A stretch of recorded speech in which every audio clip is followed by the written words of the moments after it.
બેસો બેસો. સૂર્યનો ઉગે એટલે પછી બધી લાઈટ બંધ કરી દેવાની. કરજો બંધ. ત્યાંની બહારની બધી પૂર્ણ બ્રહ્મની રીતે ત્યાંથી બધી બંધ કરી દો. સૂર્યનારાયણ ભગવાન ઉગે એટલે બંધ.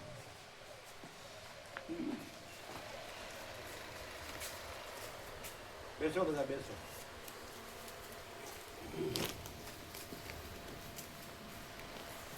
23 ડિગ્રી છે એટલે આને બંધ કરો. ભગવાનનું એસી ચાલુ છે.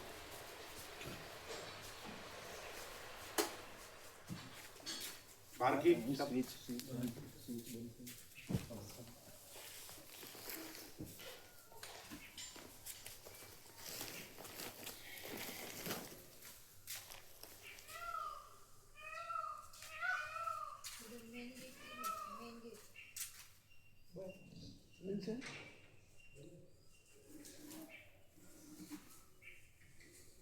ત્યાંની બંધ કરી. પૂર્ણ બ્રહ્મ મિલિટરી कैंप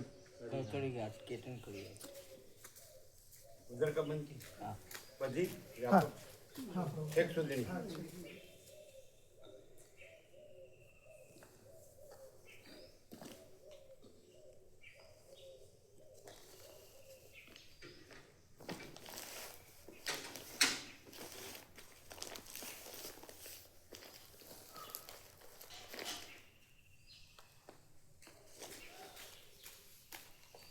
सब बंद किया सब.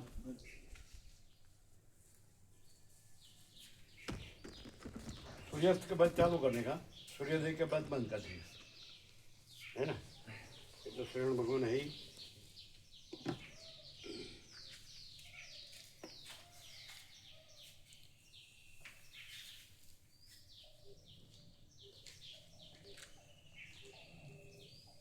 એમાં ગુજરાતીમાં હિન્દી વાળાને છે ને ખાલી પહેલો અક્ષર હું અને છેલ્લો અક્ષર છું છે ને, તો ત્યાં એને કહેવાનું મેં હું, એટલે બાકીનું વાંચી શકે. સમજે ને. મેં પરમ ચિદાકાશ પરમ જ્યોતિ અખંડ જ્યોતિ હું, એટલે હિન્દી વાળો સમજી શકે. હું છું એટલે મેં હું, બસ ખ્યાલ આવ્યો. એટલે હિન્દી વાળા માટે જેટલા લઈ જાવ એટલા લઈ જાવ.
ओम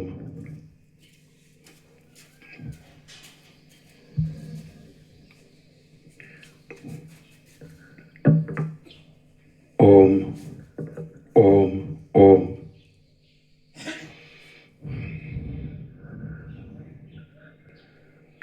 परम चिदाकाश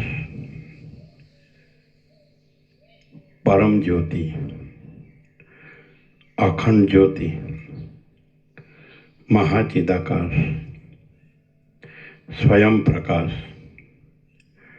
संपूर्ण प्रकाश पूर्ण ब्रह्म अनंत तेजघन अनंत चिदघन परमाकाश केवल अनंत शुद्ध तेजघन परमाकाश अखिल आत्मा पूर्ण ब्रह्म परमात्मा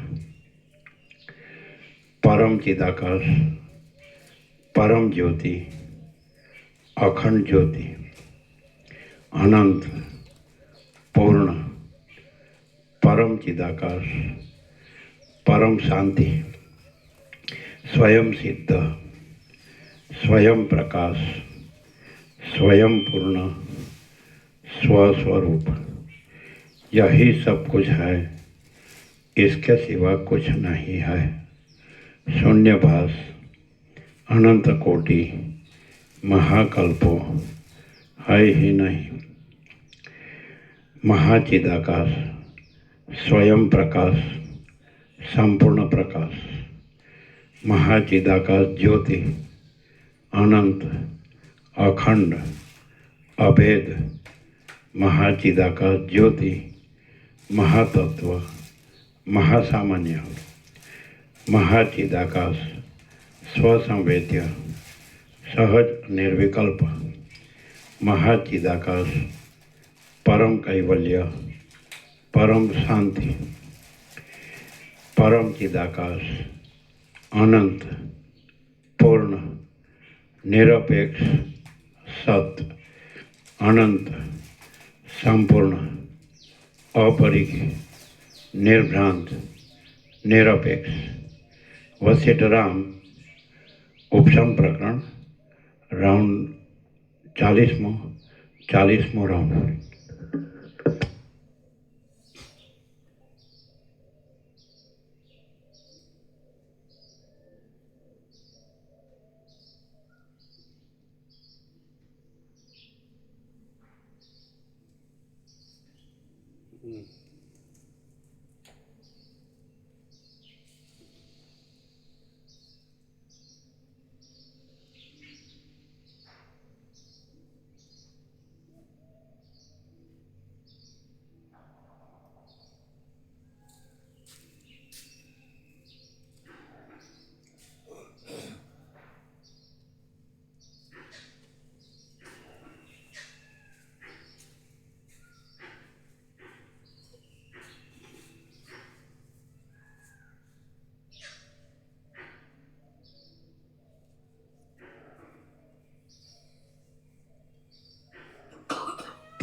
आद्य परब्रह्म सद्गुरु देव की जय। ओम श्री परमात्मने नमः। सद्ग्रंथों में शिरोमणि श्री योग वासिष्ठ महारामायण।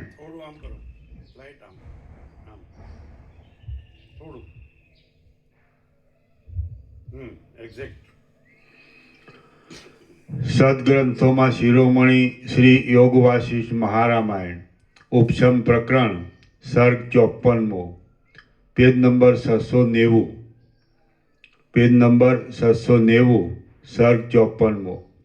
उद्दालक छेवटे समाधि में शांत थयो। आ 54मा सर्ग में दहन आदिनी भावनाओथी पोताना शरीर ने विष्णुनो आकार प्राप्त थयानी भावना करतो उद्दालक सगळा विकल्पों ने फेंकी दईने समाधि में विश्राम थयो ये कथा कहेवामां आवशे। वशिष्ठ बोल्या, हे राम, ये उद्दालक मुनि प्रौढ़तावाળી शुद्ध बुद्धि थी ए प्रमाणे निर्णय करी पद्मासन वाળી नेत्रों ने अर्धा उगाड़ा राखीने बैठो। ओमकार परब्रह्मनु नाम छे तथा स्वरूप छे अने जे ओमकारनु उच्चारण करे तेने परब्रह्मनी प्राप्ति अवश्य थाय छे एम निर्णय करीने जेम घंटनो मुख लोलक रूपी जीभ वडे मोटो नाद करे तेम ध्वनि ऊंचो पहोंचे एवी रीते ऊंचा स्वरथी ए मुनि ओमकारनो उच्चारण करवा लाग्यो।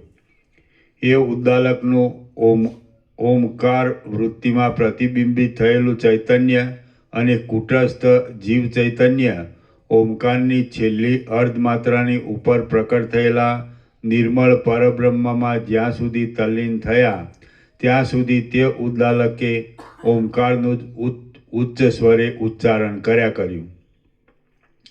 ओमकार के जे अकार उकार मकार अने छेल्ली अर्धमात्रा ए रीते 3.5 अवयववाळो छे तेनो पहलो भाग अकार बहु ज उच्च स्वरथी बोलता अने तेथी प्राणोनी बहार निकळवानी तैयारी थवाथी मूलाधारथी गुदाथी मांडीने હોઠ સુધી સઘળા શરીરમાં રણકારો વ્યાપ્ત થઈ રહેતા જેમ અગસ્ત્ય મુનિએ સઘળું જળ પી જઈને સમુદ્રને ખાલી કરી મૂક્યો હતો તેમ એ પ્રાણના બહાર નીકળવાના રેચક નામના ક્રમે ઉદ્દાલકના સઘળા શરીરને ખાલી કરી મૂક્યું. જેમ પક્ષી પોતાના પ્રાણનો ત્યાગ કરીને આકાશમાં જઈને રહે તેમ ઉદ્દાલકનો પ્રાણવાયુ તેના શરીરનો ત્યાગ કરીને ચૈતન્યરૂપી રસથી ભરપૂર થયેલા બહારના આકાશમાં જઈ રહ્યો. આ સમયમાં જેમ ઉત્પાતના પવને ઉછાળેલો દાવાનળ સુકાયેલા ઝાડને બાળી નાખે છે તેમ પ્રાણના બહાર નીકળવાના સંઘર્ષથી હૃદયમાં ઉત્પન્ન થયેલા પ્રજ્વલિત જ્વાળાઓવાળા અગ્નિએ ઉદ્દાલકના સઘળા શરીરને બાળી નાખ્યું.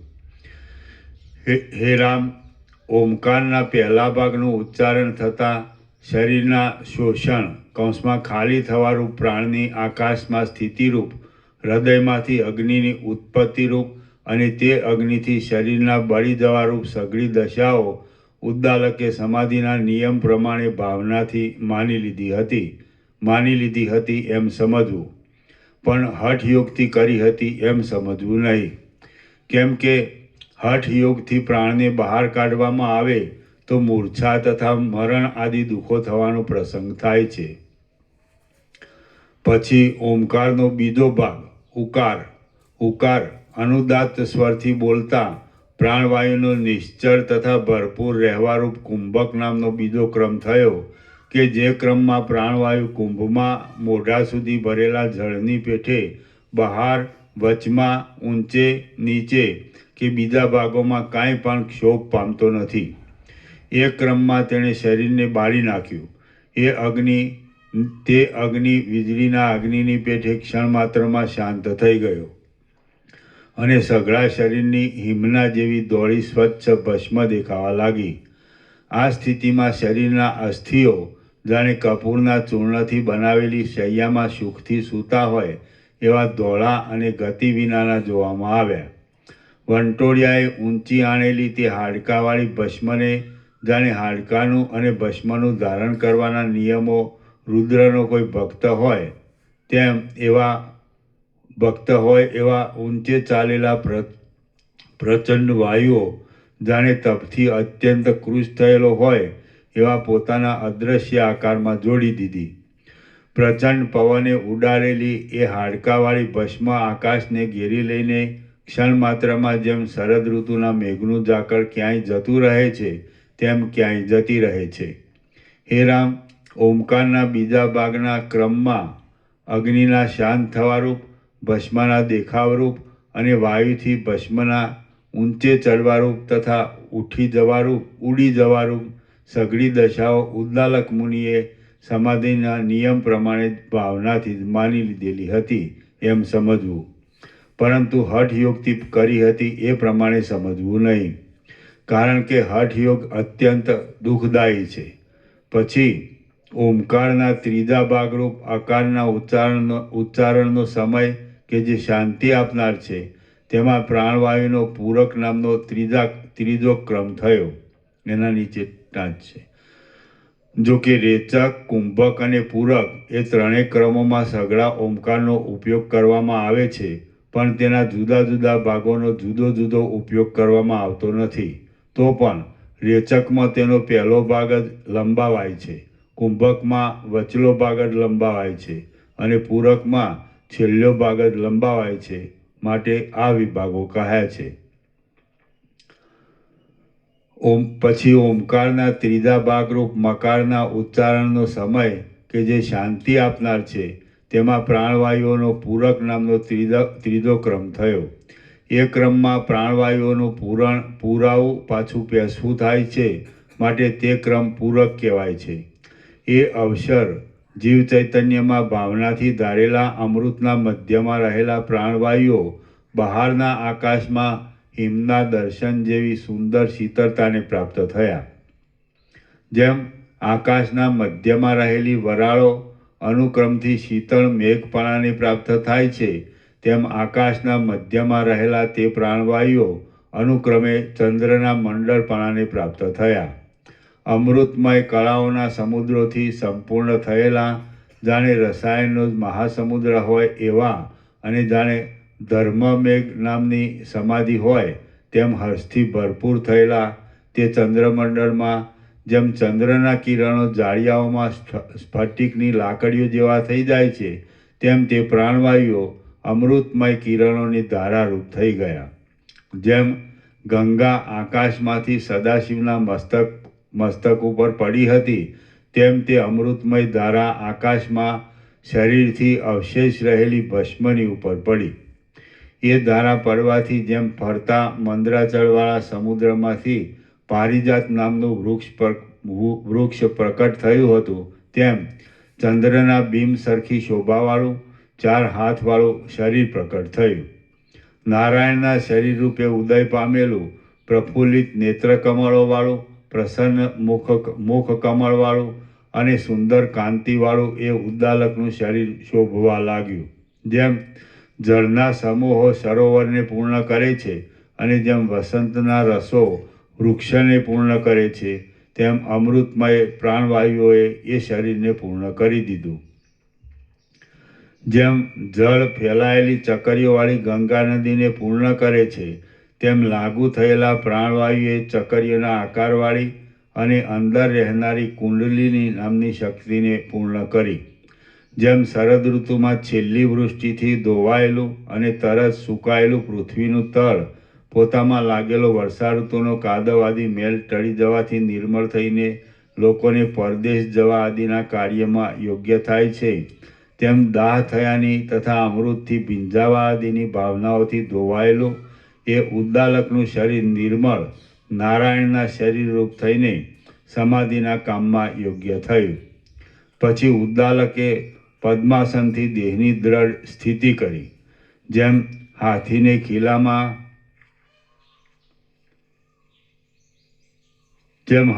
ખીલામાં બાંધી મૂકવામાં આવે છે, તેમ 5 ઇન્દ્રિયોને દેહમાં બાંધી મૂકીને જેમ શરદ ઋતુનો સમય દિશાઓ આદિમાં ફેલાયેલા પોતાના સ્વભાવને કાદવ આદિ મળોથી રહિત અને જેમાં વાત પ્રેમી નામના મૃગો શાંત થઈ ગયા હોય એવો કરીને સ્વચ્છ કરવા માટે ઉદ્યોગ કરે છે, તેમ આશાઓ આદિમાં ફેલાયેલા પોતાના મનને દ્રશ્યોના દર્શન આદિ મળોથી રહિત અને વાયુરૂપી મૃગથી થતી ગતિ વિનાનું કરીને સ્વચ્છ કરવા માટે નિર્વિકલ્પ સમાધિ કરવાનો ઉદ્યોગ કર્યો.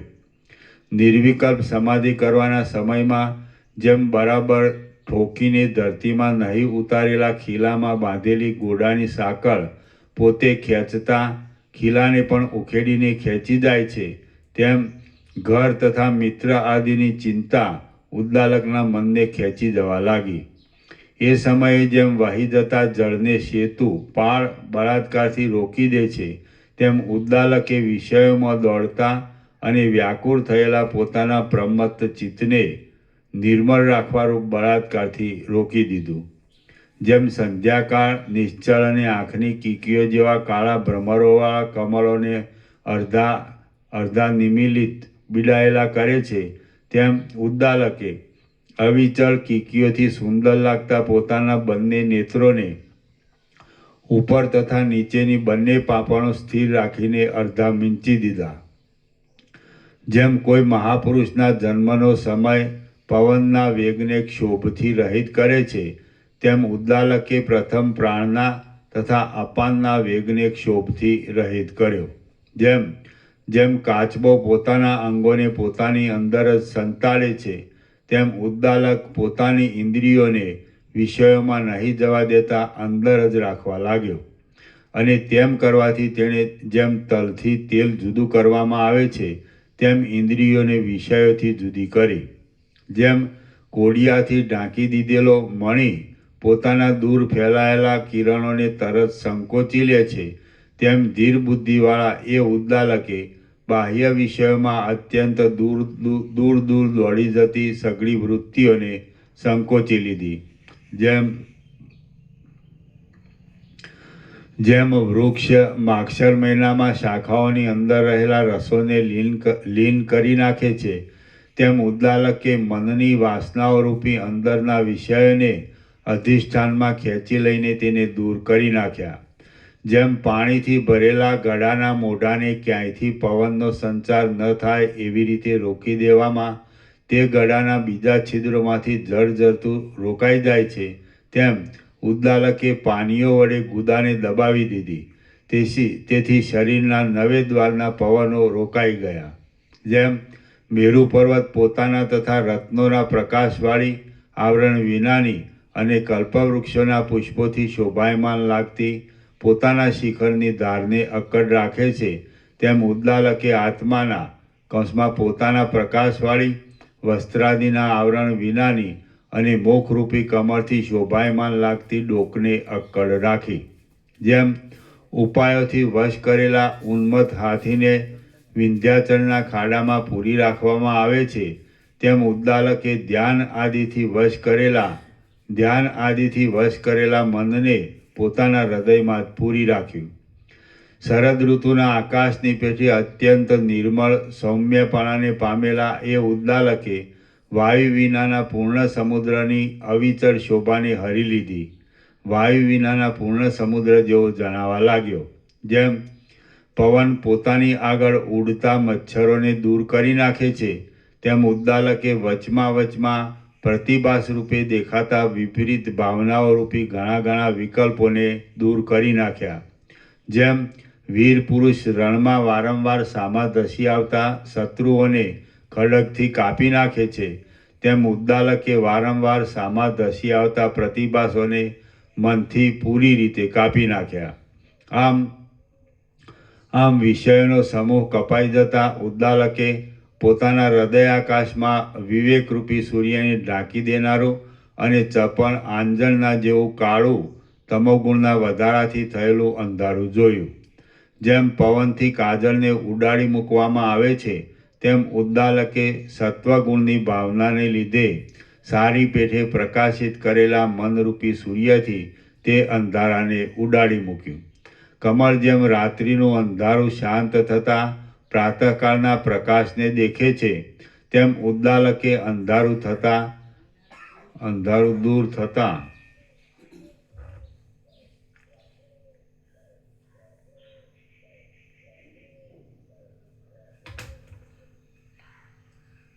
કમળ જેમ રાત્રિનું અંધારું શાંત થતાં પ્રાતઃકાળના પ્રકાશને દેખે છે, તેમ ઉદ્દાલકે અંધારું દૂર થતાં સત્વગુણના વધારાથી થયેલો તેજનો પુંજ જોયો. જેમ હાથીનું બચ્ચું સૂંઢથી કમળોના વનને કાપી નાખે છે, તેમ ઉદ્દાલકે તેજના પુંજને રજોગુણના વધારાથી કાપી નાખ્યો. પછી જેમ વેતાલ લોહીના પ્રવાહને વેગથી પી જાય છે, તેમ તે તેજના પુંજને વેગથી પી ગયો.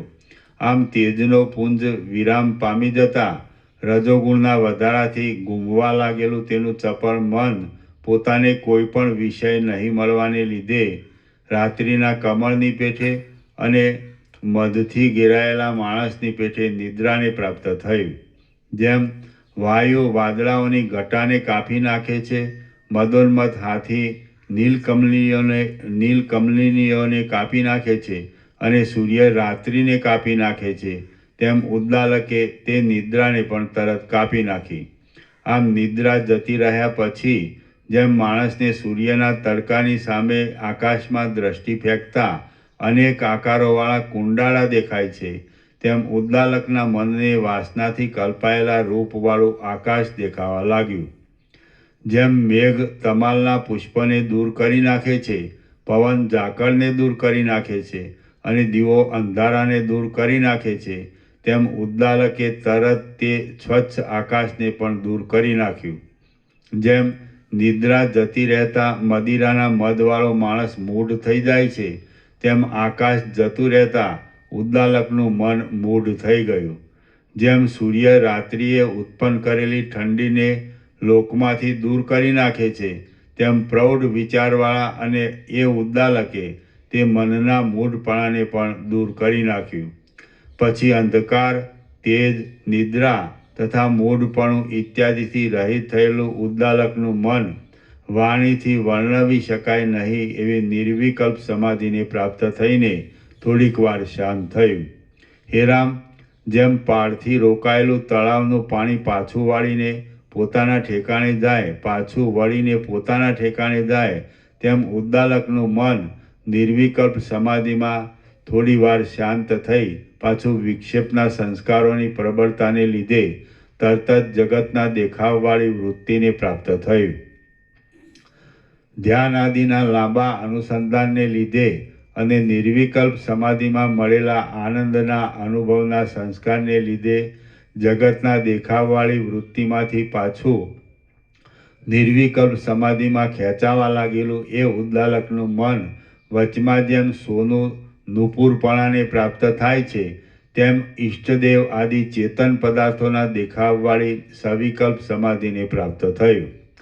પછી જેમ ગઢામાં રહેલા મલિન જળનો મેલ જળ સુકાઈ જતાં ગઢામાં ચોપડાઈ જઈને ગઢાપણાને પ્રાપ્ત થાય છે, તેમ સવિકલ્પ સમાધિના પ્રભાવથી અનુક્રમે ક્ષીણ થતું જતું ઉદ્દાલકનું મનપણાને છોડી દઈને ચૈતન્યપણારૂપી બીજી અવસ્થાને પ્રાપ્ત થયું. તરંગ આદિ ભેદો ટળી જતાં જેમ સમુદ્રનું જળ એકરૂપ બની જાય છે, તેમ ઉદ્દાલકનું ચૈતન્ય પોતાનો મનરૂપી ભેદ ટળી જતાં શુદ્ધ થઈને સાક્ષી ચૈતન્ય પરબ્રહ્મપણાને પ્રાપ્ત થયું. જેમ ઘટાકાશ ગઢારૂપી ઉપાધિ ટળી જતાં મહાકાશની સાથે એક રસ થઈ જાય છે, તેમ જીવ ચૈતન્ય મનરૂપી ઉપાધિ ટળી જતાં મહાચૈતન્યની સાથે એક રસ થઈ જાય એ સ્વાભાવિક જ છે. એ રીતે તત્વના સાક્ષાત્કારને પામેલો એ ઉદ્દાલક સર્વ જગતના અધિષ્ઠાનરૂપ અને દ્વૈતના પ્રતિભાસથી રહિત શુદ્ધ મહાચૈતન્ય રૂપ થઈ ગયો. એ સ્થિતિમાં તેને દ્રશ્યોના દર્શનથી રહિત જાણે અમૃતનો સમુદ્ર હોય એવો અને બ્રહ્માદિ મહાત્માઓ જેનો સ્વાદ લે છે એવો નિરતિશય આનંદ પ્રાપ્ત થયો. શરીરાદિની આસક્તિથી રહિત થયેલો અને એ અવર્ણનીય દશાને પ્રાપ્ત થયેલો તથા આનંદના સમુદ્રરૂપ થયેલો તે ઉદ્દાલક સત્તા સામાન્ય રૂપ થયો. સત્તા સામાન્ય એટલે એ શબ્દનો અર્થ આ પછીના સર્ગમાં વિસ્તારથી કહેવામાં આવશે. શરીરાદિની આસક્તિથી રહિત થયેલો અને એ અવર્ણનીય દશાને પ્રાપ્ત થયેલો તથા આનંદના સમુદ્રરૂપ થયેલો તે ઉદ્દાલક સત્તા સામાન્ય રૂપ થયો. જેમ શરદ ઋતુના સ્વચ્છ આકાશમાં રહેલો પૂનમનો ચંદ્ર પૂર્ણ સ્થિતિને પ્રાપ્ત થાય છે, તેમ આનંદના સરોવરરૂપ પરમ તત્વમાં રહેલો એ ઉદ્દાલકનો ચૈતન્યરૂપી હંસ પૂર્ણ સ્થિતિને પ્રાપ્ત થયો.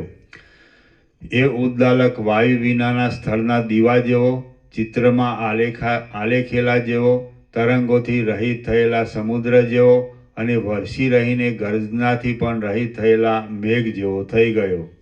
એ મોટા પ્રકાશરૂપી નિર્વિકલ્પ સમાધિમાં લાંબા કાળ સુધી રહેલો ઉદ્દાલક જ્યારે સમાધિમાંથી કોઈ સમયે જાગ્રત થયો, ત્યારે આકાશમાં ફરનારા કેટલાયક સિદ્ધ લોકો તથા ઘણા દેવતાઓ પણ ત્યાં તેના જોવામાં આવ્યા. ઇન્દ્રની તથા સૂર્ય આદિની પદવીઓને આપનારી અને અપ્સરાઓના સમૂહોવાળી અનેક પ્રકારની પ્રત્યક્ષ સિદ્ધિઓ પણ ચારે બાજુથી તેની પાસે આવી. જેમ ગંભીર બુદ્ધિવાળો પ્રૌઢ માણસ છોકરાની રમતોનો અનાદર કરે, તેમ એ ઉદ્દાલકે તે સઘળી સિદ્ધિઓનો અનાદર કર્યો. એ ઉદ્દાલક સિદ્ધિઓનો અનાદર કરીને પાછો 6 મહિના સુધી જેમ સૂર્ય 6 મહિના સુધી ઉત્તરાયણમાં રહે, તેમ આનંદના સ્થાનકરૂપ એ નિર્વિકલ્પ સમાધિમાં જ રહ્યો. વળી જ્યારે તે સમાધિમાંથી જાગ્રત થયો, ત્યારે તેને સિદ્ધ લોકો, દેવતાઓ, સાધ્યો અને બ્રહ્મા તથા રુદ્ર ઇત્યાદિ પણ પાસે આવીને ઊભેલા જોવામાં આવ્યા. આમ થવા છતાં પણ કોઈના સુખમાં આસક્ત નહીં થતો અને સઘળું ત્યજીને વળી પાછી નિર્વિકલ્પ સમાધિ કર્યા કરતો એ ઉદ્દાલક અનુક્રમથી જીવનમુક્તપણાની ઊંચી નીચી ભૂમિકાઓને પ્રાપ્ત થતો ગયો. પરબ્રહ્મપદ જેનો આનંદ ચિત્તથી અનુભવવામાં આવતો નથી પણ સ્વરૂપથી જ અનુભવવામાં આવે છે, તેને પ્રાપ્ત થયેલો એ ઉદ્દાલકનો આત્મા દુઃખમાં કે વિષયાનંદમાં નહીં રહેતા પરબ્રહ્મની સાથે એક રસપણાથી રહ્યો. હે રામ, જે પુરુષે 1000 વર્ષ સુધી અથવા એક ક્ષણ સુધી પણ સ્વર્ગલોક દીઠો હોય, તેની જેમ ભૂલોકમાં રુચિ થાય જ નહીં, તેમ તેને 1000 વર્ષ સુધી અથવા એક ક્ષણ સુધી પણ એ પદમાં સ્થિતિ મળી હોય, તેના મનને ભોગોના સમૂહમાં રુચિ થાય જ નહીં. હે રામ, એ જ ઉત્તમ પદ છે, એ જ શાંત ગતિ છે, એ જ ઉત્તમ કલ્યાણ છે અને એ જ અવિચળ સુખ છે. એ પદમાં જેને શાંતિ મળી હોય તેને સંસાર સંબંધી ભ્રમ ફરીવાર નડે જ નહીં. જેઓને દેવતાઓનું ચૈત્ર રત્નનું વન મળ્યું હોય તે પુરુષો જેમ ખેરના વનમાં આવે જ નહીં, તેમ એ પદને પામેલા સાધુ પુરુષો ફરીવાર આ સંસારમાંના બ્રહ્મમાં આવે જ નહીં. જેમ પોતાના પ્રભાવથી રાજ્યને પામેલા રાજાઓ દીનપણાને અયોગ્ય જ માને, તેમ શ્રવણ મનન આદિના પ્રભાવથી આ મહા આનંદ પદવીને પ્રાપ્ત થયેલા મહાત્માઓ આ સંસારને અયોગ્ય જ માને છે.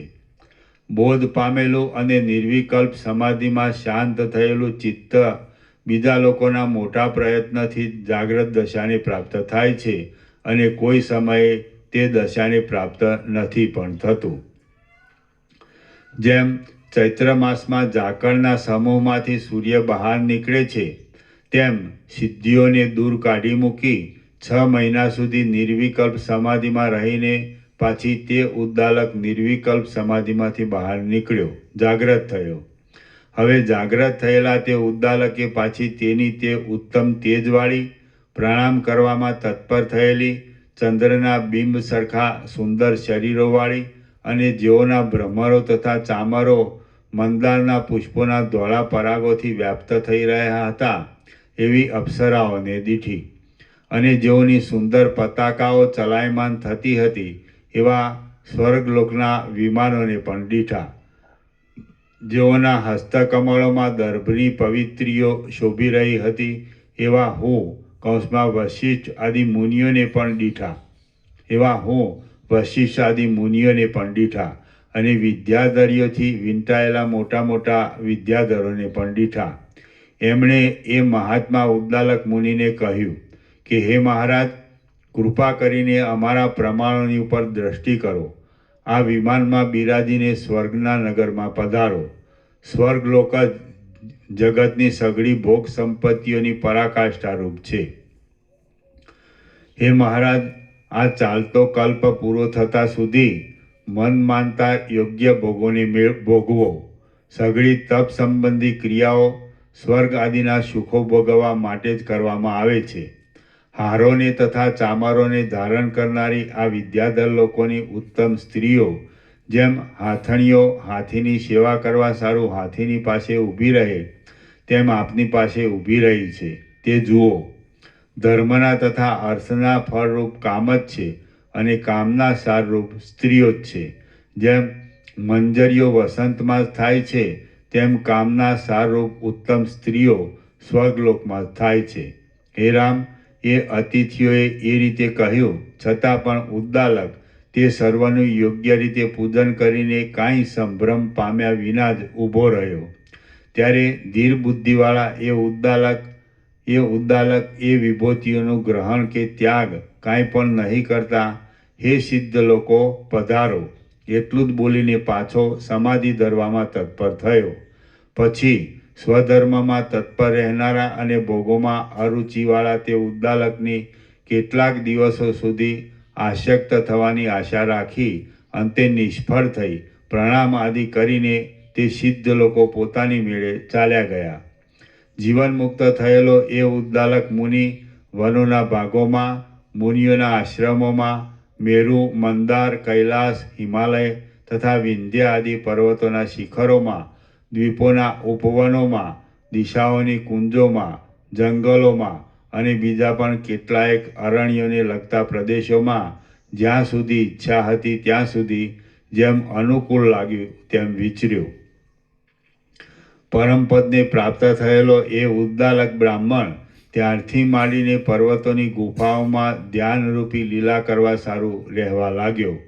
નિર્વિકલ્પ સમાધિમાં આસક્ત રહેતો એ ઉદ્દાલક કોઈ સમયે એક દિવસે, કોઈ સમયે મહિને, કોઈ સમયે વર્ષે અને કોઈ સમયે ઘણા વર્ષે પણ જાગ્રત થવા લાગ્યો. પરમ તત્વની સાથે એકપણાને પ્રાપ્ત થયેલો એ ઉદ્દાલક ત્યારથી માંડીને વ્યવહાર કરવાના સમયમાં પણ સમાધિવાળો જ રહેવા લાગ્યો, પણ અજ્ઞાનીની પેઠે વિક્ષેપ પામવા લાગ્યો નહીં. અંતઃકરણમાં તથા અંતઃકરણની વૃત્તિઓમાં પરોવાયેલ સાક્ષી ચૈતન્યનું વિવેચન કરીને અવલોકન કરવાના દ્રઢ અભ્યાસને લીધે મહાચૈતન્યપણાને પામીને તે ઉદ્દાલક જેમ સૂર્યનું તેજ સર્વ પદાર્થોમાં વિષમ દ્રષ્ટિ વિનાનું જ રહે છે, તેમ સર્વ પદાર્થોમાં વિષમ દ્રષ્ટિ વિનાનો જ રહેવા લાગ્યો. એ ઉદ્દાલક દ્રશ્યનો તથા દ્રશ્યના સંસ્કારનો પણ સર્વથા ઉચ્છેદ થઈ જતા દ્રશ્યોનો પ્રકાશ આપનારા ચૈતન્યપણાના વ્યવહારનો પણ ઉપશમ થવાથી સત્તા સામાન્યપણાને પ્રાપ્ત થઈને ચિત્રમાં આલેખેલા સૂર્યની પેઠે શરીર હોવા છતાં પણ અસ્તથી તથા ઉદયથી રહિત થઈને જ રહ્યો. સાતમી ભૂમિકાને પ્રાપ્ત થયો. સઘળા વિક્ષેપોનો ઉપશમ થવાથી અને નિરતિશય આનંદરૂપ પરમપદની પ્રાપ્તિથી જેનું ચિત્ત જન્મ તથા મરણ ગલિત થઈ ગયા છે અને જેનો સંદેહરૂપી હિંસકો ક્ષીણ થઈ ગયો છે, એવો એ ઉદ્દાલક શરદ ઋતુના આકાશની પેઠે શાંત, વ્યાપક, ચિત્તથી રહિત, નિર્મળ અને આવરણથી રહિત પરબ્રહ્મરૂપ થયેલા તે શરીરને ધરી રહ્યો. કૌંસમાં ઉદ્દાલકને શરીરની આગવી દશાનું અત્યંત વિસ્મરણ થઈ ગયું અને બ્રહ્મભાવની સ્થિતિ પ્રાપ્ત થઈ. શ્રી યોગ વાસિષ્ઠ મહારામાયણમાં ઉપશમ પ્રકરણનો ઉદ્દાલકની સમાધિમાં શાંત સ્થિતિ નામનો સર્ગ 54મો સમાપ્ત. સર્ગ 55મો. સત્તા સામાન્યનું લક્ષણ, ઉદ્દાલક નિર્વાણ અને ચામુંડા દેવીએ સબને મુકુટમાં ધર્યું. આ 55મા સર્ગમાં સત્તા સામાન્યનું લક્ષણ, ઉદ્દાલક મુનિના શરીરના ત્યાગનો ક્રમ અને તેના સબને ચામુંડા દેવીએ અલંકાર રૂપે ધર્યાની કથા એટલા વિષયો કહેવામાં આવશે. રામ બોલ્યા, હે આત્મજ્ઞાનરૂપી પ્રકાશ આપવામાં મુખ્ય સૂર્યરૂપ, હે મારા સંશયરૂપી તૃણોને બાળી નાખવામાં અગ્નિરૂપ, હે અજ્ઞાનરૂપી બળતરાને શાંત કરવામાં ચંદ્રરૂપ, હે સમર્થ ગુરુ, આપે જે સત્તા સામાન્ય કહ્યું તેનું શું લક્ષણ છે? વશિષ્ઠ બોલ્યા, સર્વ દ્રશ્ય પદાર્થોનો સંપૂર્ણ નાશ થઈ ચિત્ત પણ સ્વરૂપમાં લીન થઈ જાય અને કેવળ એક સામાન્ય ચૈતન્ય જ બાકી રહે તેને સત્તા સામાન્ય કહે છે. આ ચિત્ત જ્યારે ચૈતન્યમાં લીન થઈ જાય તથા તે ચૈતન્ય વિના બીજું કાંઈ રહે નહીં અને તે આકાશ જેવું અત્યંત નિર્મળ થઈ જાય તેને સત્તા સામાન્ય કહે છે.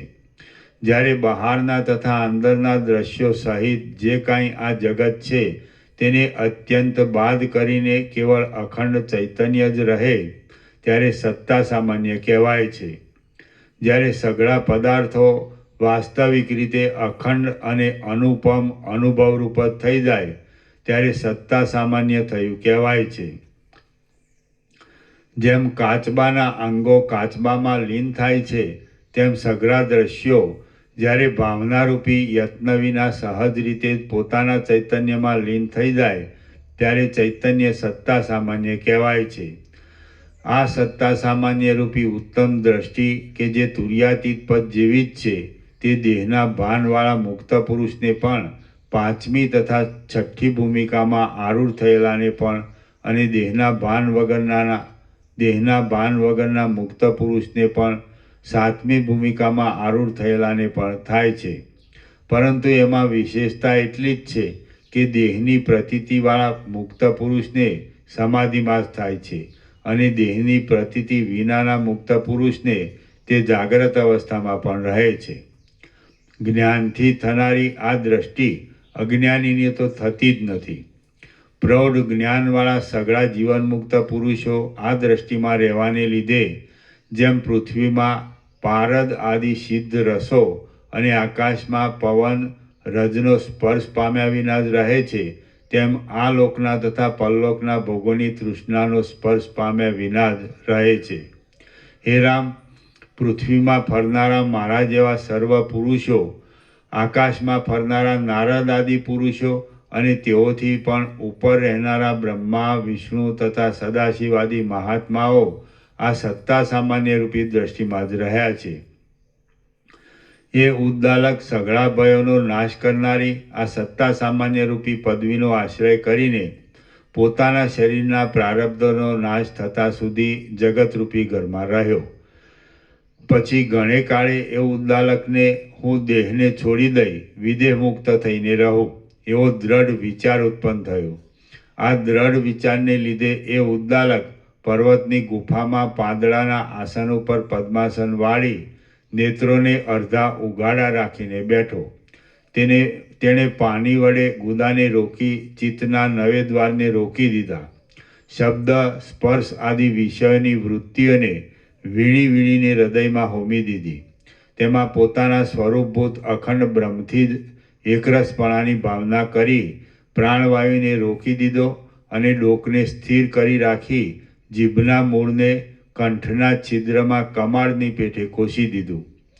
મનને કે દ્રષ્ટિને બહાર, અંદર, ઊંચે, નીચે, વિષયમાં કે શૂન્યમાં ક્યાંય જોડ્યા નહીં અને ઉપરના તથા નીચેના દાંત પરસ્પરને અડે નહીં એમ મુખ રાખ્યું. હે રામ, પ્રાણના પ્રવાહને રોકવાને લીધે મન આદિની ચંચળતાથી રહિત થયેલો પ્રસન્ન તથા સુશોભિત મુખવાળો અને બ્રહ્માનંદના અનુભવને લીધે રોમાંચિત થયેલા શરીરવાળો એ ઉદ્દાલક મનની સઘળી વૃત્તિઓનો લય કરવાના અભ્યાસથી મનનું મનપણું ટાળી નાખી પ્રતિબિંબ ચૈતન્યથી બિંબ ચૈતન્યમાં એક રસ થઈ ગયો. પછી બિંબભૂત મહાચૈતન્યનું અનુસંધાન કરવાના અભ્યાસથી હૃદયમાં સર્વોત્કૃષ્ટ આનંદના જરાને પ્રાપ્ત થયો. તે પછી તે જરાના સ્વાદને લીધે દ્રશ્યોનો તથા દ્રશ્યોના સંસ્કારોનો પણ સર્વદા નાશ થઈ જતા દ્રશ્યોને પ્રકાશ આપનારા મહાચૈતન્યપણાના વ્યવહારથી પણ છૂટી જઈને તે સર્વમાં એકરસ અને અંતથી રહિત સત્તા સામાન્યપણાને પ્રાપ્ત થયો.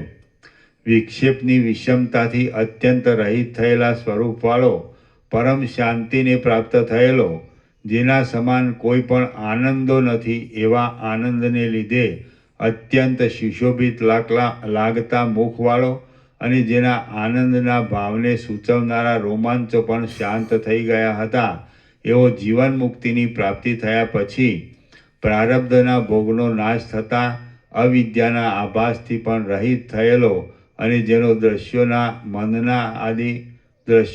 મનના આદિ સંસાર સંબંધી ભ્રમ તો ઘણા કાળથી નાશ પામ્યો હતો એવો એ મહાધીર ઉદ્દાલક ચિત્રમાં આલેખેલા જેવો નિશ્ચલ અને શરદ ઋતુના સ્વચ્છ આકાશમાં સઘળી કળાઓથી પૂર્ણ થઈને રહેલા ચંદ્ર જેવો ભરપૂર થઈને રહ્યો. જેમ હેમંત ઋતુમાં વૃક્ષનો રસ સૂર્યના કિરણોના નિર્મળ તેજમાં શાંત થાય છે, તેમ જન્મની દશામાંથી નીકળી ગયેલો એ ઉદ્દાલક ધીરે ધીરે કેટલેક દિવસે પોતાના નિર્મળ સ્વરૂપમાં શાંત થયો, વિદેહ મુક્તિ પામ્યો. અજ્ઞાનના વિલાસરૂપી સઘળી ઉપાધિઓથી તથા સઘળી કલ્પનાઓથી રહિત થયેલો નિર્વિકાર અને શુદ્ધ રૂપ એ ઉદ્દાલક બ્રહ્માના ઐશ્વર્ય સુધીના સઘળા સુખોના મૂળભૂત તે આદ્ય સુખને પ્રાપ્ત થયો કે જે સુખોમાં ઇન્દ્રનું રાજ્ય અને લક્ષ્મી સંબંધી સુખ તો જળના પૂરમાં ખડની પેઠે તણાઈ જાય છે. એ બ્રાહ્મણ અંતથી રહિત પરમ સુખરૂપ થયો કે જે સુખ અનંત બ્રહ્માંડોના અપરિમિત આકાશોમાં વ્યાપ્ત થયેલી સઘળી દિશાઓમાં ભરેલું છે, સઘળી વસ્તુઓમાં ભરપૂર છે, સઘળા બ્રહ્માંડોના અધિષ્ઠાન રૂપ છે, ઘણા મહાત્મા પુરુષો વડે સેવાય છે, જે ગુણોને લઈને વર્ણન કરી શકાય એવા ગુણોથી રહિત છે, સત્ય છે, આનંદરૂપ છે અને કાળની મર્યાદાથી રહિત છે.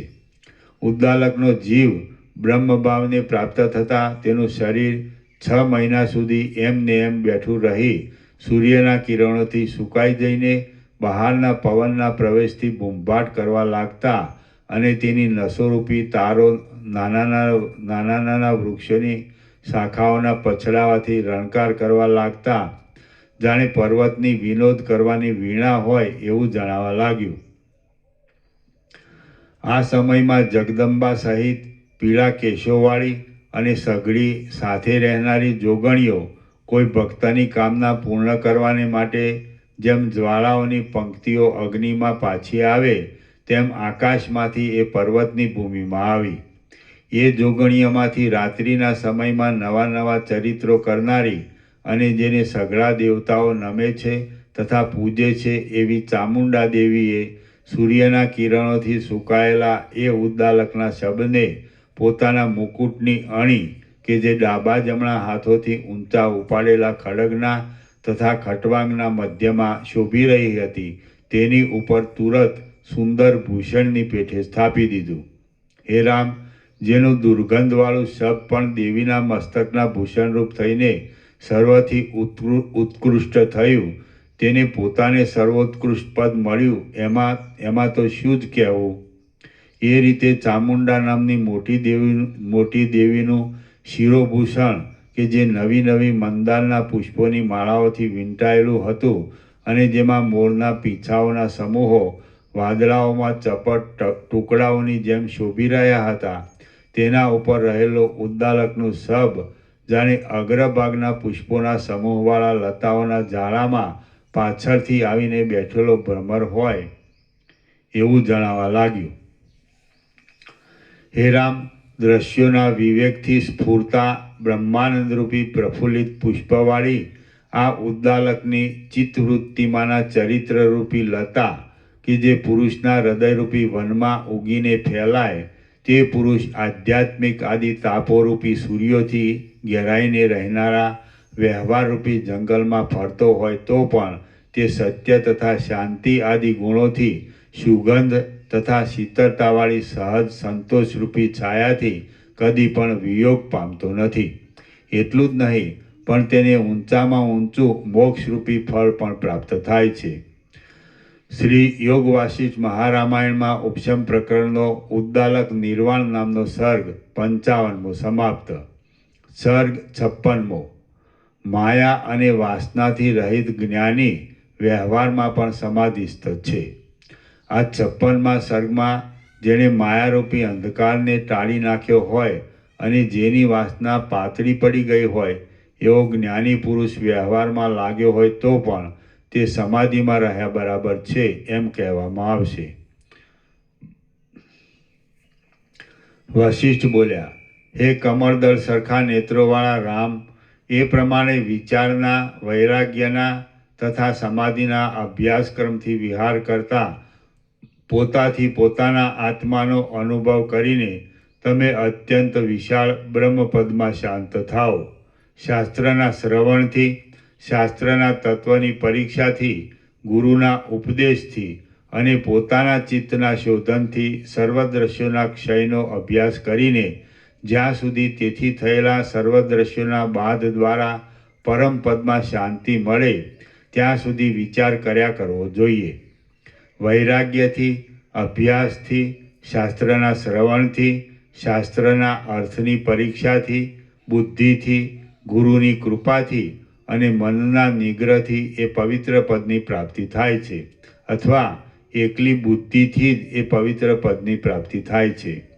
કલંકોથી રહિત, જ્ઞાનયુક્ત અને સૂક્ષ્મ અર્થમાં પ્રવેશ કરવાની શક્તિવાળી બુદ્ધિ બીજા સાધનોની સગવડ ન હોય તો પણ માણસને અવિચળ પદમાં પહોંચાડે છે. રામ બોલ્યા, હે ભૂત ભવિષ્યને જાણનારા ગુરુ મહારાજ, એક પુરુષ તત્વને જાણ્યા પછી વ્યવહારમાં તત્પર રહેવા છતાં પણ સમાધિમાં રહેલાની પેઠે શાંત રહેતો હોય અને બીજો પુરુષ એકાંતમાં બેસીને સમાધિ કર્યા કરતો હોય તો તે બેમાં કયો પુરુષ શ્રેષ્ઠ છે એ મને કહો. વશિષ્ઠ બોલ્યા, આ ગુણોના સમૂહરૂપી સંસાર મિથ્યા જ છે. એમ જોયા કરતા પુરુષને ચિત્તમાં જે શીતળતા રહે છે તે જ સમાધિ કહેવાય છે. જો મન હોય તો જ વિક્ષેપના કારણરૂપ દ્રશ્યોનો સંબંધ છે પણ મારે તો મન જ નથી એવો દ્રઢ નિશ્ચય રાખીને એક પુરુષ વ્યવહારમાં રહ્યો હોય અને બીજો પુરુષ ધ્યાનમાં રહ્યો હોય અને તે બંને જો અંદર શીતળ હોય તો સરખા જ સુખી છે. કેમ કે અંદર શીતળતા પ્રાપ્ત થાય એ જ અનંત તપનું ફળ છે. સમાધિમાં તત્પર રહેતા પણ માણસનું ચિત્ત જો વૃત્તિઓથી ચંચળ રહેતું હોય તો તે માણસની તે સમાધિ ગાંડપણથી ભરેલા નાચ જેવી છે. આમ ઘેલછાથી ભરેલો નાચ કરવા છતાં પણ જો ચિત્તની વાસનાઓ નાશ પામે તો તે ગાંડાઈથી ભરેલો નાચ પણ તત્વને સમજીને કરેલી સમાધિ બરાબર છે. તત્વને સમજીને વ્યવહાર કરનારો પુરુષ અને તત્વને સમજીને વનમાં રહેનારો પુરુષ એ બંને પરમપદમાં શાંત થતા હોવાથી સંપૂર્ણ રીતે સરખા જ છે. જેમ કથાનું શ્રવણ કરવા છતાં પણ જેનું મન દૂર ગયું હોય તે પુરુષ કથાનું શ્રવણ કરતો જ નથી એમ કહી શકાય છે, તેમ ચિત્ત જો પાતળી વાસનાઓવાળું થયું હોય તો તે ચિત્ત વ્યવહાર કરવા છતાં પણ નથી જ કરતું એમ કહી શકાય. જેમ નિદ્રામાં નિષ્ફળ થઈને સૂતેલો પુરુષ કાંઈ ક્રિયા નહીં કરવા છતાં પણ જેમ નિદ્રામાં નિશ્ચળ થઈને સૂતેલો પુરુષ કાંઈ ક્રિયા નહીં કરવા છતાં પણ સ્વપ્નમાં ખાડમાં પડવાનો કરતા થાય છે, તેમ ઘાટી વાસનાઓવાળું ચિત્ત કાંઈ ન કરતું હોય તો પણ સઘળું કરે છે એમ સમજવું. ચિત્તનું જે કંઈ ન કરવું એ જ ઉત્તમ સમાધિ છે, એ જ કૈવલ્ય છે અને એ જ સર્વોત્તમ શાંતિ છે એમ સમજો. ચિત્ત જો ચંચળ હોય તો તે સમાધિ કહેવાય નહીં અને જો ચિત્ત સ્થિર હોય તો તે સમાધિ કહેવાય છે.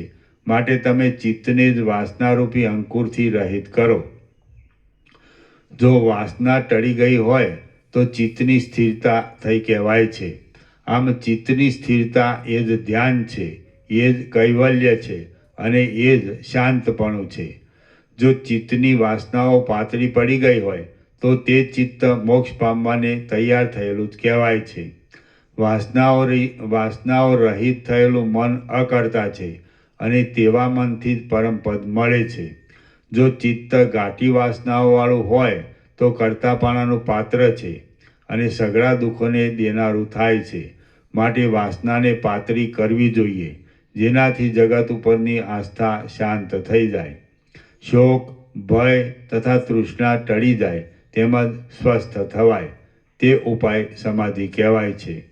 જેનાથી જગત ઉપરની આસ્થા શાંત થઈ જાય, શોક, ભય તથા તૃષ્ણા ટળી જાય તેમજ સ્વસ્થ થવાય તે ઉપાય સમાધિ કહેવાય છે. ચિત્તથી સર્વ પદાર્થોમાં અહમતા મમતારૂપી આસક્તિને છોડી દઈને પછી તમે પર્વતમાં રહેવું હોય તો પર્વતમાં રહો અને ઘરમાં રહેવું હોય તો ઘરમાં રહો. જેમનું ચિત્ત સમાહિત થયું હોય અને જેનો અહંકારરૂપી દોષ શાંત થયો હોય તે ગૃહસ્થને ઘર આદિ નિર્જન અરણ્ય જેવું જ છે. જેમ પૃથ્વી પણ પાંચ મહાભૂતોને જંગલ પણ સરખું છે અને ઘર પણ સરખું છે, તેમ જેનું ચિત્ત સમાહિત થયું હોય એવા ભવ્ય પુરુષોને અરણ્ય પણ સરખું છે અને ઘર પણ સરખું છે. હે રાજકુમાર, જેનું ચિત્તરૂપી મોટું વાદળું શાંત થયું હોય તે પુરુષને ઘણા લોકોની ભીડવાળા નગરો પણ ઉજ્જળ અરણ્યો જ છે. હે પ્રબળ શત્રુઓને હરનાર રામ, જેનું ચિત્ત વૃત્તિઓથી ચંચળ થયા કરતું હોય તે પુરુષને નિર્જન અરણ્યો પણ ઘણા ઘણા લોકોથી ભરેલા નગરો જ છે.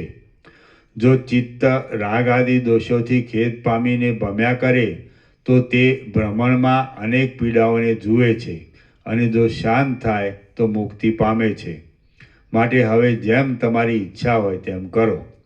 જે પુરુષ પોતાના આત્માને સઘળા પદાર્થોથી ન્યારો અથવા સઘળા પદાર્થો રૂપ જોતો હોય તે પુરુષ આ તુચ્છ દેહના અભિમાનથી રહિત હોવાને લીધે સમાધિમાં રહેલો જ કહેવાય છે.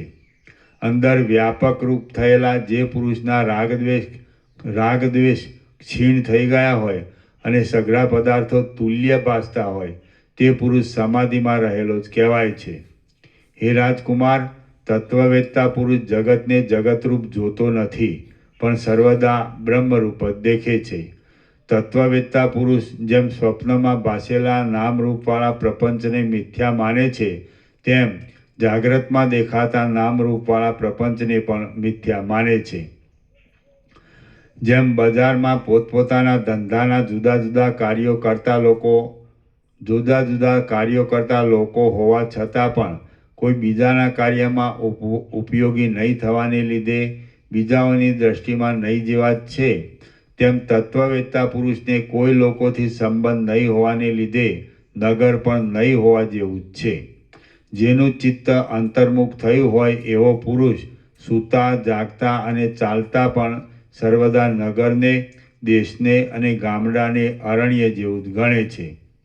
જેને અંતર્મુખ સ્થિતિ પ્રાપ્ત થઈ હોય તે પુરુષને જગત પ્રાણીઓથી ભરપૂર હોવા છતાં પણ સર્વથા નિરુપયોગી હોવાને લીધે સઘળું શૂન્ય જ લાગે છે.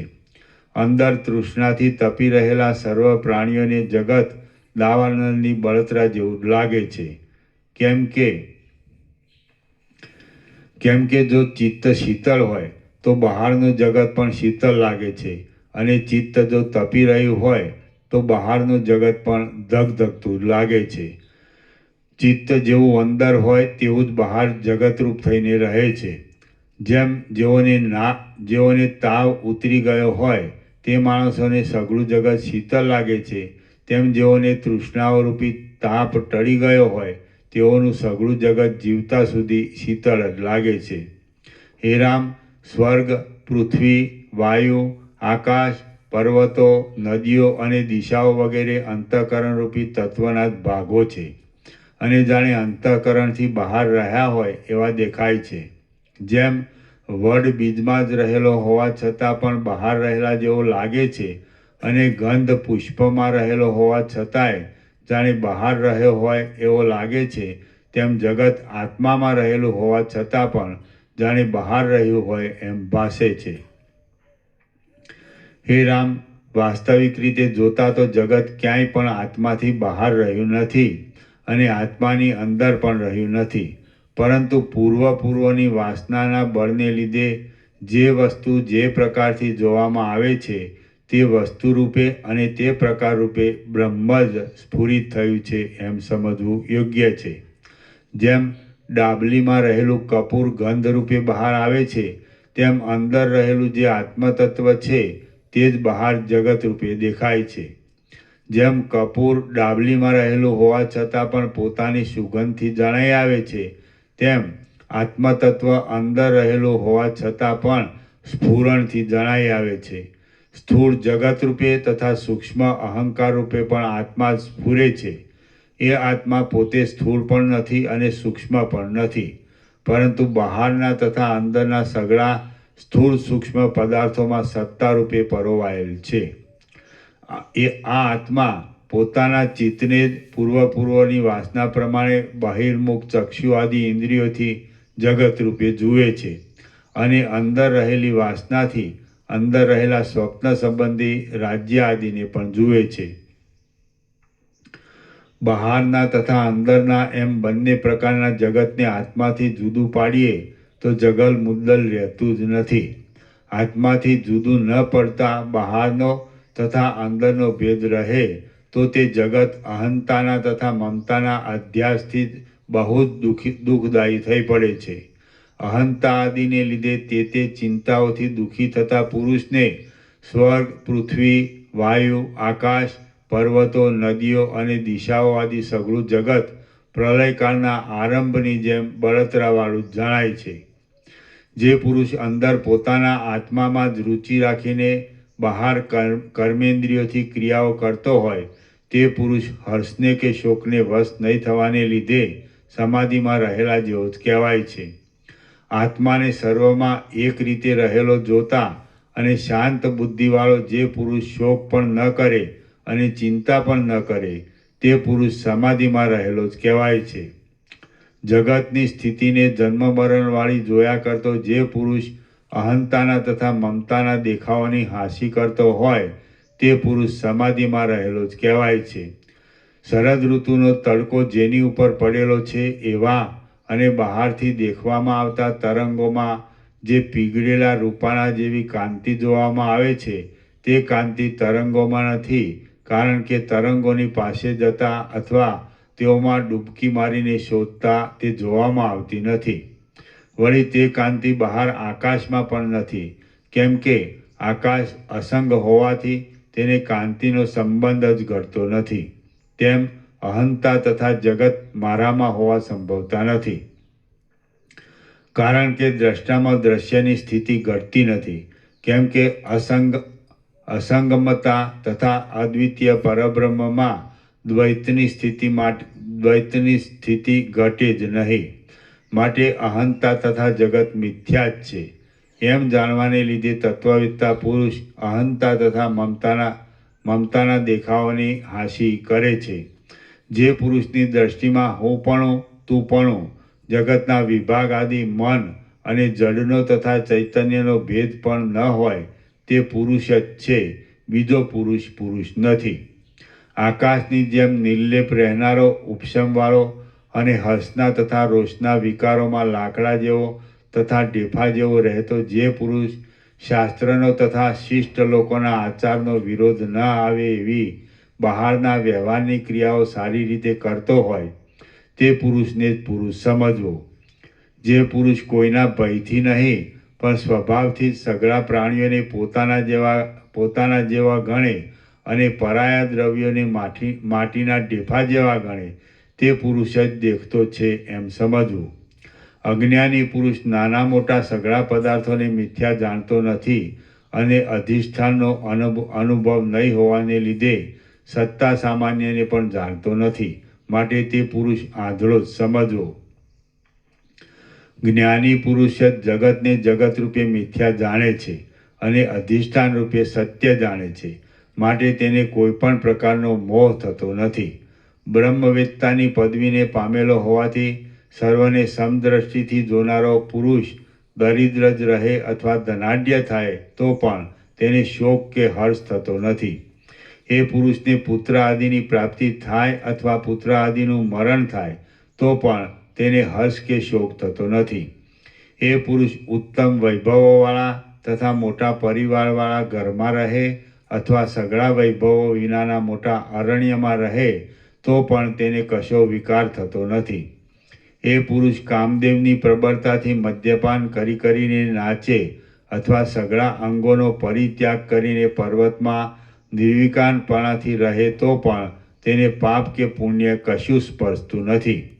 એ પુરુષ ચંદન, અગરું અને કપૂરનું શરીર ઉપર લેપન કરે અથવા મોટી મોટી જ્વાળાઓથી ફેલાતા અગ્નિમાં પડે તો પણ તેને મનમાં કશો વિકાર થતો નથી. એ પુરુષ ઘણા પાપો કરે અથવા ઘણા પુણ્યો કરે તો પણ તેને નરકની કે સ્વર્ગની પ્રાપ્તિ થતી નથી. એ પુરુષ આજે જ મરી જાય અથવા કલ્પોના કલ્પો વીત્યા પછી મરે તો પણ તેને મનમાં કશો વિકાર થતો નથી. એ મહાત્મા પુરુષ દેહાદિરૂપ નથી, માટે તે જે કાંઈ કરે તે તેણે કરેલું જ કહેવાતું નથી. જેમ સોનું કાદવમાં પડેલું હોવા છતાં પણ કલંકિત થતું નથી, તેમ તે પુરુષ ગમે તેવી સ્થિતિમાં વર્તે તો પણ કલંકિત થતો નથી. શાસ્ત્રથી વિરુદ્ધ પદાર્થોના સેવનથી દૂષિત થયેલી ઇન્દ્રિયો, દેહ અને ઇન્દ્રિયોના વિષયો કે જેઓ છીપમાં કલ્પાયેલા રૂપાની જેમ મિથ્યા છે, તેઓથી અજ્ઞાનીઓનું અંતઃકરણ કલંકિત થઈ જાય છે. જ્ઞાનીની તો સઘળી વસ્તુઓ ઉપશાંત થઈ ગયેલી હોય છે. સ્વરૂપની સ્થિતિનું યથાર્થ જ્ઞાન હોય છે અને ચિત્ત શાંત થઈ ગયેલું જ હોય છે, માટે તેના ચિત્તને કાંઈ કલંક લાગતું જ નથી. અજ્ઞાની પુરુષ પણ જો કે પરબ્રહ્મ જ છે તો પણ તેને અહંતાના અધ્યાસથી વાસનારૂપી અનર્થો જાગ્રત થવાને લીધે જન્મમાં વિચિત્ર સુખ દુઃખો પ્રાપ્ત થાય છે. જેમ રજ્જુમાં થયેલો સર્પનો ભ્રમ શાંત થતાં સર્પ નથી એમ સમજાઈને શાંતિ પ્રાપ્ત થાય છે, તેમ અહંતારૂપી ભ્રમ શાંત થતાં દેહાદિ નથી જ એમ સમજાઈને અંદર સમતા પ્રાપ્ત થાય છે. જ્ઞાની પુરુષ જે કાંઈ કરે, જે કાંઈ ખાય, જે કાંઈ આપે કે જે કાંઈ હોમે તેનું તે જ્ઞાની પુરુષને કશું ફળ થતું નથી, કારણ કે તે ક્રિયાઓમાં જ્ઞાની કોઈ પ્રકારની આસક્તિ જ કરતો નથી. જ્ઞાની એ ક્રિયાઓને કરે તો પણ ભલે અને ન કરે તો પણ ભલે. જ્ઞાનીને કર્મ કરવાથી પણ કશું પ્રયોજન નથી અને કર્મનો ત્યાગ કરવાથી પણ કશું પ્રયોજન નથી, કારણ કે તે જ્ઞાની પુરુષ આત્માના સ્વરૂપને બરાબર સમજેલો હોવાથી આત્મામાં જ રહેલો હોય છે. જેમ પથરામાં માંજણ થતી નથી, તેમ જ્ઞાની પુરુષને ઈચ્છાઓ થતી નથી. કદાચ વાસનાના અભ્યાસને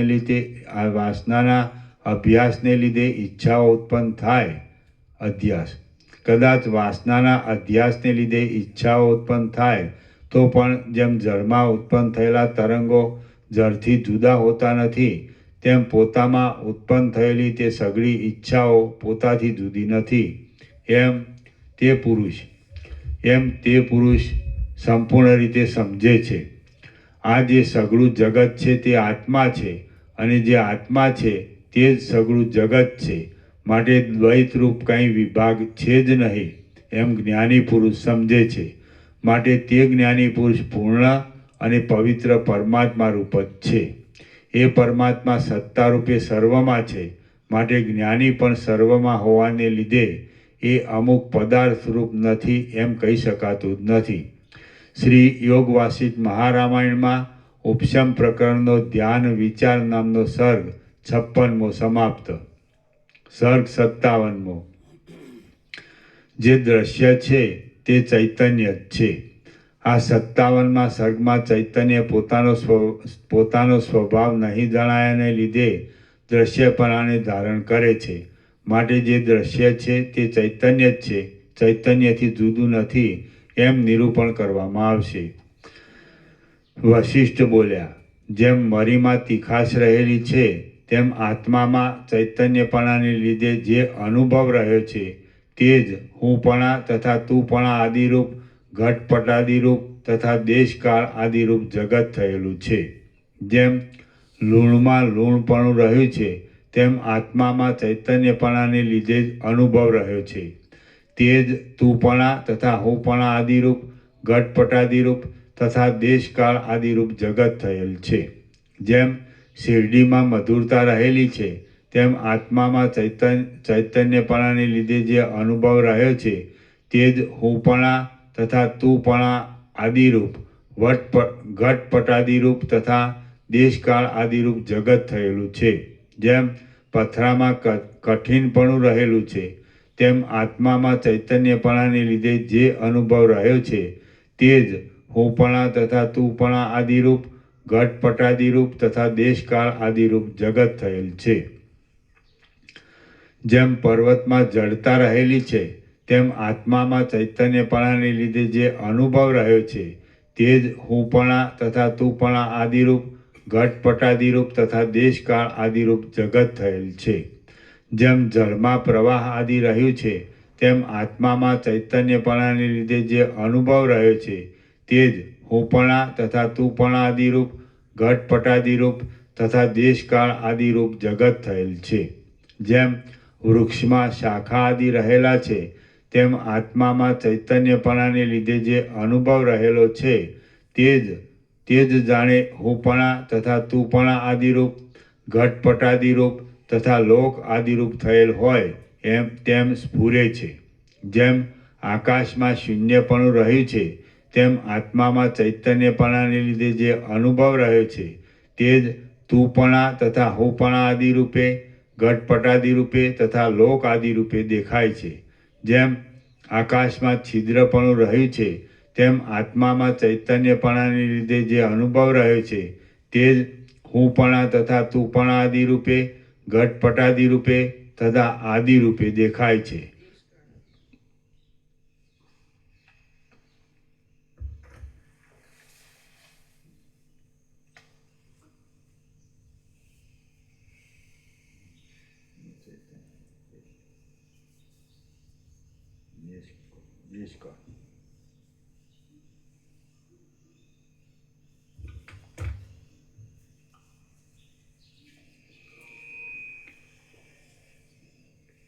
જેમ આકાશમાં છિદ્રપણું રહ્યું છે તેમ આત્મામાં ચૈતન્યપણાને લીધે જે અનુભવ રહ્યો છે તે જ હુંપણા તથા તુંપણા આદિ રૂપે, ઘટપટાદિ રૂપે તથા દેશકાળ આદિ રૂપે દેખાય છે. જેમ ભીંતમાં નિબિડ ઘાટાપણું રહ્યું છે તેમ આત્મામાં જે અનુભવ રહ્યો છે તે જ જાણે દ્રશ્યરૂપ થઈને આત્મામાંથી બહાર આવેલો હોય. હા, બોલે કોઈ?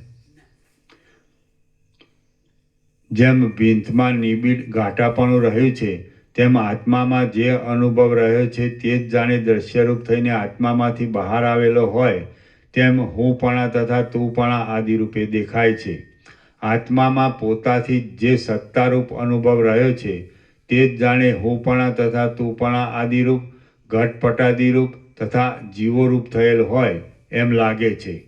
આત્માના પ્રકાશનું જે પોતાની મેળે સ્ફુરણ છે તેને જ જીવ આ હુંપણું તથા તુંપણું આદિ છે અને આ વૃત્તિઓમાં ચિદાભાસ આદિ છે એમ કલ્પી લે છે. આત્મારૂપ ચંદ્રની અંદર જે ચૈતન્યરૂપ અમૃત છે તે સ્વયં પ્રકાશપણાથી આત્માના જ અનુભવમાં આવતા હુંપણા તથા તુંપણા આદિ રૂપે ઉદય પામે છે. પરમાત્મારૂપી ગોળની અંદર જે ચૈતન્યરૂપ માધુર્ય છે તેને તે પરમાત્મા પોતાથી પોતામાં જ હુંપણા તથા તુંપણા આદિ રૂપે અનુભવે છે. પરમાત્મારૂપી મણિની અંદર ચૈતન્યપણાને લીધે પોતાની મેળે ચૈતન્ય સ્વરૂપમાં જ હું અને તું ઇત્યાદિ રૂપે જાણે છે. જગતરૂપ માયિક આકાર સ્વયં પ્રકાશ આત્માના અનુભવરૂપ જ છે એમ તમને સમજાવવા માટે મેં તમારી પાસે આ વિચાર કહ્યો છે. માટે તે ઉપરથી એમ ન સમજવું કે જાણનાર અને જાણવા યોગ્ય પદાર્થ જુદા છે, પણ અનુભવનાર અને અનુભવવા યોગ્ય પદાર્થ જુદા છે. કેમ કે આત્માની અંદર કોઈ જાણવા યોગ્ય પદાર્થ કે અનુભવવા યોગ્ય પદાર્થ જ નથી. માટે એ આત્મા કોઈ પદાર્થને જાણતો કે અનુભવતો નથી. એ પરમાત્માની અંદર કોઈ વિષય જ નથી કે જેના રૂપને તે પરમાત્મા ગ્રહણ કરે, અને એ પરમાત્માની અંદર બીજો કોઈ મેળવવાનો પદાર્થ જ નથી કે જેને તે પરમાત્મા મેળવે. અનંત અને ભરપૂર સ્વરૂપવાળા એ પરમાત્મામાં આ જગતરૂપ આકાર મિથ્યા જ દેખાય છે. જેમ મોટો પર્વત સર્વદા પોતાના ઘાટા સ્વરૂપમાં રહે છે તેમ એ પરમાત્મા પોતાના એક રસ સ્વરૂપમાં જ રહે છે. હે રઘુનંદન, જેમ મરીમાં તીખાશ રહેલી છે તેમ આત્મામાં ચૈતન્યપણાને લીધે જે અનુભવ રહ્યો છે તે જ હુંપણા તથા તુંપણા આદિરૂપ, ઘટપટાદિરૂપ તથા દેશકાળ આદિ જગત થયેલ છે. તેમ આત્મામાં ચૈતન્યપણાને લીધે જે અનુભવ રહ્યો છે તે જ હુંપણા તથા તુંપણા આદિરૂપ, ઘટપટાદિરૂપ તથા દેશકાળ આદિ જગત થયેલ છે ઇત્યાદિ આ ઉપદેશની શૈલીથી મેં તમને એમ જ સમજાવ્યું છે કે હુંપણા તથા તુંપણા આદિરૂપ જગત નામનો ભેદ પરમાત્મામાં મુદ્દલ છે જ નહીં. ચિત્ત પણ નથી, દ્રષ્ટા પણ નથી અને જગત આદિ ભ્રમરૂપ દ્રશ્ય પણ નથી. જેમ વરસી રહીને ખાલી થયેલું વાદળું પ્રથમ પાતળું થઈને પછી તમામ શાંત થઈ જાય છે તેમ અધિષ્ઠાન રૂપે રહેલું આ જગત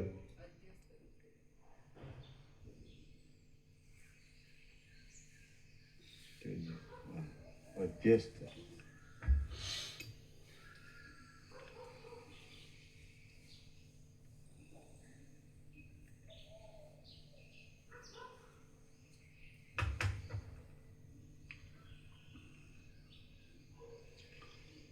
જેમ વરસી રહીને ખાલી થયેલું વાદળું પ્રથમ પાતળું થઈને પછી તમામ શાંત થઈ જાય છે તેમ અધ્યસ્ત રૂપે રહેલું આ જગત પહેલાં પાતળું થઈને પછી સઘળું શાંત થઈ જાય છે.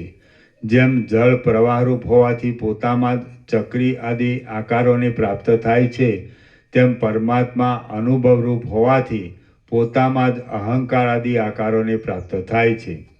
જેમ જળમાં પ્રવાહ છે અને વાયુમાં ગતિ છે તેમજ અનુભવરૂપ આત્મામાં આ અહંકાર તથા દેશકાળ આદિ પદાર્થો છે.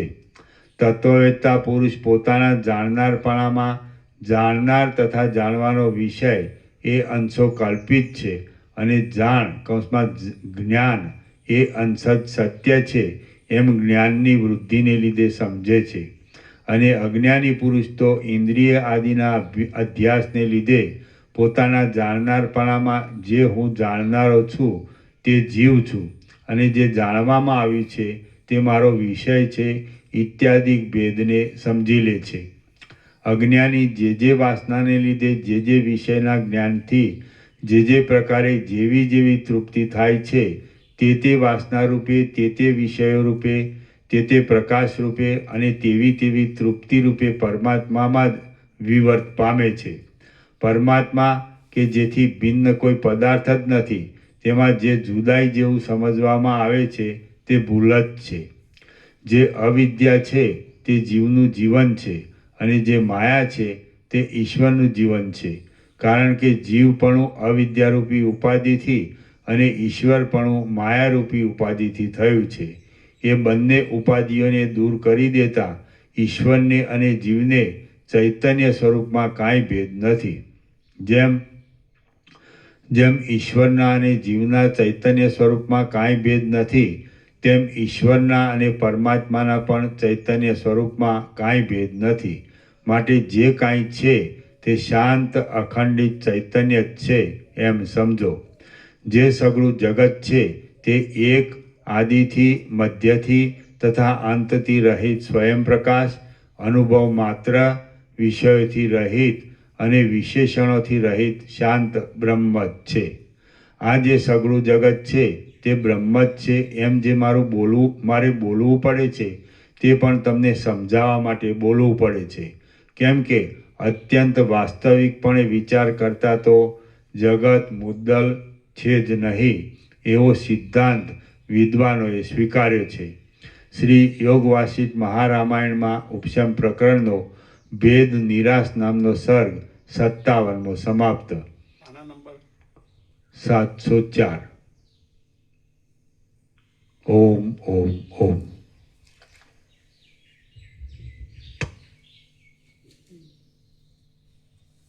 પ્રસાદ આપી દો.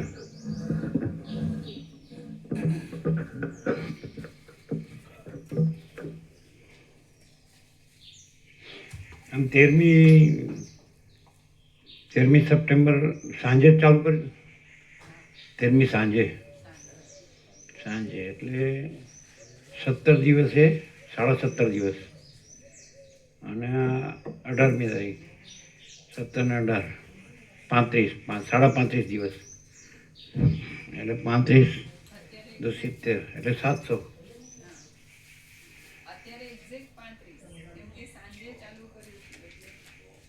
સંભળાતું નથી.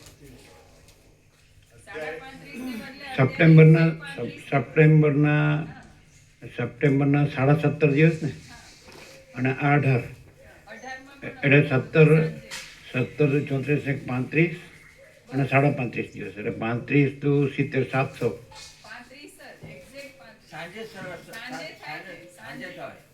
હા બરાબર. હા પણ 13મીનો સાંજનો ગણી લો ને તો 35 થઈ ગયા ને. અત્યારે 35 થઈ ગયા એટલે 700. 35 × 70 એટલે 700 થઈ ગયા ને. અને 4 પાના તો પેલા ખાલી પાના છે આગળ 3-4 ખાલી છે ને એટલે થઈ ગયા.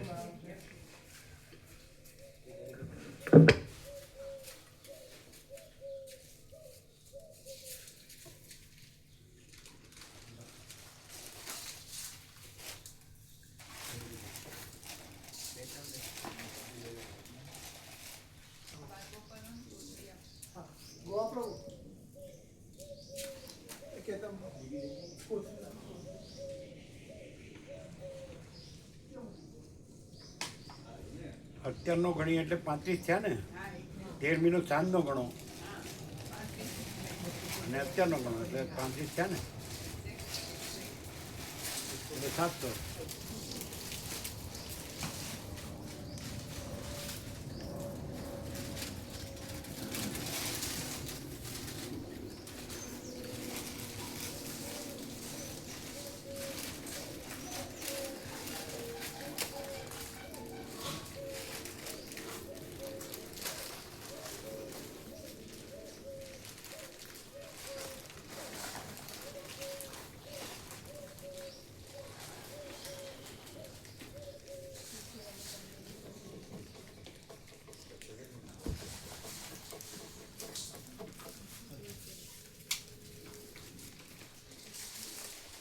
આપણે એ રીતે ગણીએ તો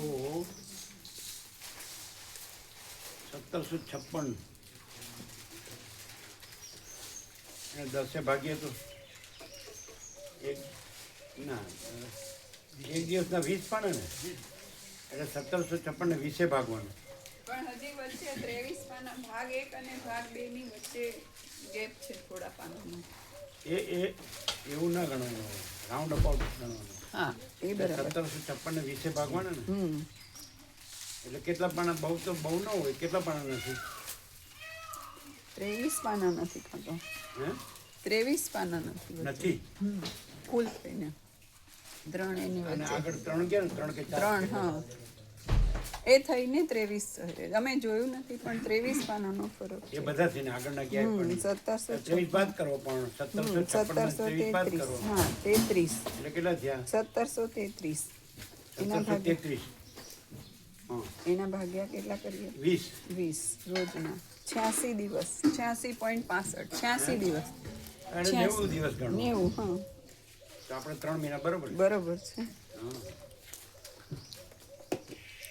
પેલા 102 દિવસ થતો હતો. હા એટલે અને આમાં શું છે, કન્ટિન્યુટીમાં પૂર્ણ બોધ થઈ જાય.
આજે ધનતેરસ નહીં?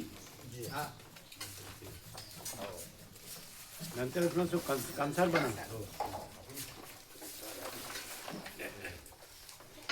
સાડી 14 શું બનાવે? વડા.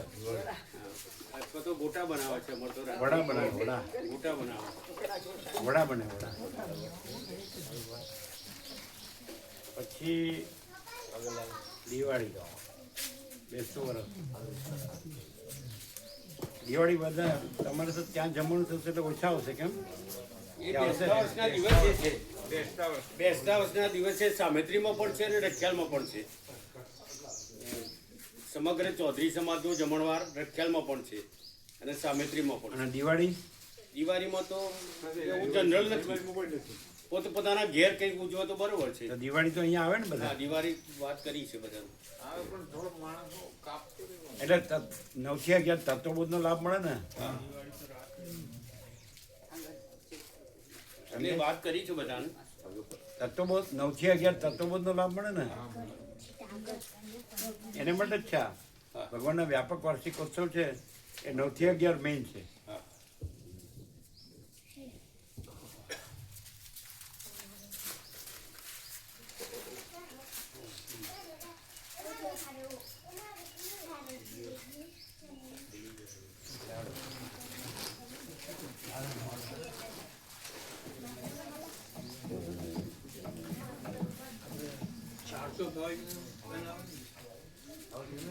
દિવાળી દિવસે 400 દિવાળીમાં 400 ભાગ લખ્યો. હા, તમે પહેલા 700 400 માં 500 ને, 500 લઈ લઈ શકે તે બરાબર નથી? બરાબર. બરાબર જ. અને પહેલા પેલા બેસતા 700 છે 700 અને 800 લઈ શકે એ બરાબર છે. એ બરાબર. બરાબર.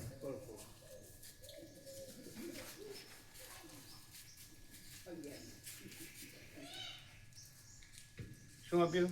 પત્રિકા એક એમને રહી ગઈ હતી. 11 આપવી જોઈએ ને, એક એમની અને 10 પેલી. અમે તો 10 ગણીને આપી દીધી હતી. તો એક આપી અત્યારે. શું થયું? આ વ્યાપક ભગવાનના વ્યાપક વાર્ષિકોત્સવની પત્રિકા એમને 10 સેટ લીધા ને તો અમે એમને 10 ગણીને આપી, પણ એમની પોતાની એક જે હોય ને એ આપવાની બાકી હતી. અત્યારે આપી એમને. કાલે ખાલી એમને નિત્ય દર્શન જ આપ્યું હતું. હા નવું લિસ્ટ આવશે, પણ આ તો અત્યાર સુધી નવું લીટ આવશે બેસતા વર્ષ. હમ પણ એટલે આ લીટ પણ ચાલે. ચાલે.